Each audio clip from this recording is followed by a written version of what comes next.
So, James, have you heard about this game? This is a game called Manor Lords. Manor Lords? Banner Lord? As far as I know, the developer said that they're not related, the names, but this is an upcoming city builder. Oh, I see. It looks quite nice, and I love the in progress sort of building animations. So this trailer was released like 2 years ago now. So I'm very surprised you haven't heard of this. Oh, you must be living under some sort of medieval rock. You're not a fan of the old medieval games? I don't pay too much attention to new games in general, really, which is shocking considering how much I play games. But yeah, as you can see, there's also Total War style battles in this city builder. Look how cool these lads look. They do look very cool. Although I have to say, since this first trailer, there has been a lot of changes. Oh, I can imagine in 2 years. Yeah, we can see a little bit of the actual RTS style gameplay, but we're going to get into a lot of that in a second because we've got many videos to get through. Wonderful. I mean, this looks fun. So what's your experience with city builders? You a big city builder guy? You done much of the city builders? I've played a fair few city builders in my time. What's your top 10 city builder, and why is it Age of Empires? That's not really a city builder. That's not really a city builder though, is it? There's some building involved. Do you build a city? No, I wouldn't call it a city. It's a small outpost usually. Unless you're playing on the modes where you build a big city. I've never played on those modes. So this next one here is the gameplay overview, okay? So this is our view of actually building the buildings and the roads and stuff like that. It looks pretty nice, pretty smooth. I'm kind of a fan of the UI. I really do enjoy the building animations as things are constructed. It does look pretty goddamn smooth. There's also this whole diplomacy system of having different regions. Each region has like a different resource in it, as you can see. You can develop those regions and then you can trade between them. Okay. And you oh wow. Okay. Oh, I like those organic fields. Yes.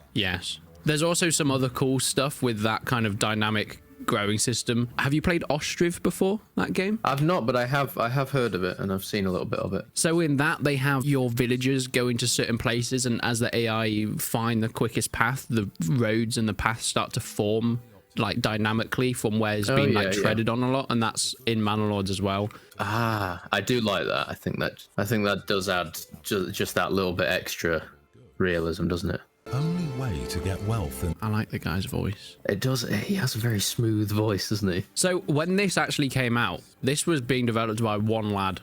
Just one guy? Yeah. So as far as I know, most of this is just one guy. I think now the team's expanding because they've decided to do like full mocap. I mean, it already looks pretty damn good. The whole city building is kind of the main thing. There is obviously that combat mechanic and the sort of the RTS version, but the main focus is on sort of building your manor and the diplomacy. There's like a king that looks over the whole region, and you have to gain favor with them so they like you. I see. And that's part of the diplomacy, yeah. Yeah. I mean, as far as I know, this is just as in-depth as something like Crusader Kings 3. I don't think they're particularly comparable, really. I did like that sort of letter composition thing there, though. That's an interesting idea. Do you think in this you can write a letter to the king to ask if you can marry your sister? I doubt it. That's like one of the main features of Crusader Kings, right? That's the whole point of the game, from what I've heard. Well, it depends on how you're playing it. I hope you can play Manor Lords in the most incestuous way possible. I think that should probably be like my first I'm not sure review. incest is a main focus of this city builder game. Speaking of main focuses, so you have these sort of the barracks and the archery ranges to build up peasants as like better soldiers, but you can also hire mercenaries of like different places and different regions, and they got cool different weapons. Yeah, they look pretty cool. Then you have like your manor. You have a manor in Manor Lords. You get your retinue who are like your lads. And you can design them. Yeah, but you only get like a few of them on horseback. You say only a few guys. That was quite a few. Play systems. I kind of want to hug this guy's throat.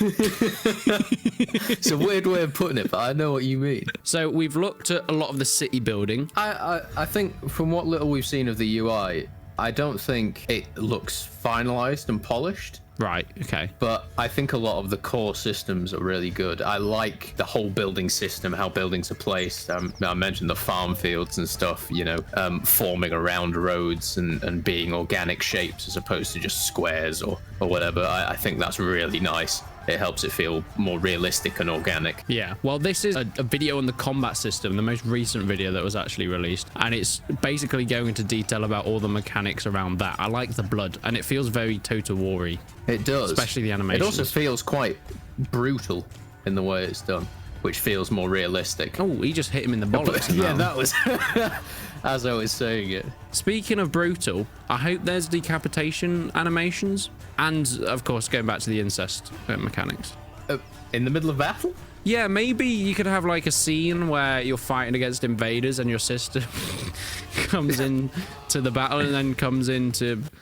Anyway, that sounds like the start of a really bad movie. There's a lot of guys here, and there's a lot of archers. They can do different things like volley and quick draw if you want to change, you know, how the archers work. Oh yeah, lots of different tactics there. As far as I know, it's not quite as in depth of like a Total War, but no, but I mean, this is a city builder game. You wouldn't call Total War a city builder game. No, Total War doesn't exactly focus too much on building up your paths. Well, they look cool. But they do look, yeah, they do look cool, these guys. And the battles did look interesting enough that like they're a feature of the game. I mean, I think the game still has like quite a way to go. So far, there's no sort of release date, but there is like early alpha tests at the moment. Yeah, I mean, well, for most of it, it's one guy that's been doing it, so I'm not surprised. If you had to add in one feature to Manor Lords, what would it be? And why is it incest mechanic? Yeah, Crusader Kings incest mechanics, so that you can breed your house. Yeah, I think you should be able to breed your house, as in like make the house have sex. Yeah, maybe that's how you get a bigger manor. Right. Okay. So you start off with a small little cottage, and then you breed. And then you slam another cottage into it, and then boom, bigger cottage. You put the chimney through the front door, so to speak. Slavic Magic, if you're listening to this video, can you add in not just an incest mechanic to the diplomacy, but I know you're working with the mocap and the animations. You've done a whole dev blog about animations. Can you like mocap I don't like where this is going. something like that? We're gonna know if the mocap isn't your sister. We're gonna know. We're gonna know because obviously we know your sister. You might not even have one. No, but just find us. That's. How much would you have to pay? So it might seem like it is quite far away, but there is a lot that's kind of been finalized at this point. The problem is trying to get the time era right, because I think what they said is a lot of the units and stuff weren't quite accurate. Yeah, it's always a difficulty with historical games, isn't it? How close to accuracy do you want to be? And especially when you've got a fan base that I'm assuming is going to be heavily crossing over with the sort of Total War fan base and the sort of historical game fan base of people that seem to really like it when it's historically accurate and get very angry when it isn't. It's a delicate balance you have to strike, because if you make it too historically accurate, it can become dull and you know, not particularly a game as such. But obviously you can't, they couldn't add a dragon just flying around into above the battles, could they? Maybe that's in the sequel, Dragon Lords. Yeah, maybe they make a fantasy version of Manor Lords. Out of 10, what would you rate it? Are you going to play Manor Lords, not Bannerlord? I would probably give that an 8.5. I liked what I saw, and I would play it when it's released. Okay, well, there we go. There's James' review of Manor Lords. 8.5 needs more incest. Yes.